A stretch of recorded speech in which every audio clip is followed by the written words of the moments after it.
預防衣櫃祿不裝。衣櫃軌道痛，因櫃體已經唔夠深，軌道接咗10 cm，最弊底部用呢啲雜蟲膠粒，真係可以出軌。每次都要手動撥翻正。最主要係六三唔實，算少少，就驚佢曱甴入唔出，所以果斷放棄。仲可以慳翻10 cm嘅。到頂開衫方面，唔佔位，顏值高。櫃體入邊冇裝咁多得白，用料成，每次拎翻去方便。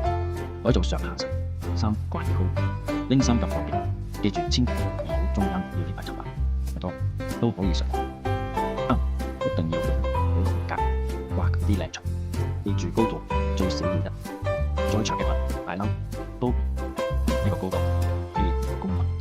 記住1.7米以下可以做櫃墊，貨物同拎咁方便，上面空位放失落，空間唔夠。4入邊呢個門容易趕住做櫃，將呢個門做下面唔做櫃墊，層板2樓，上面保持有1米2，可以櫃墊長衫。下面分兩邊，左邊副架可以圍實，伸縮拎緊方便。右邊由衣櫃延伸出嚟做梳妝台，夜晚瞓覺之前化個靚妝，真係平平嘅。記住台面一定要做圓角，撞頭都冇痛。下面做個抽拉櫃都可以大6個鐘，空間利用落大。6底部一定記得俾衣櫃同私人租房前塵。3先唔煩，一齊睇衣櫃報告。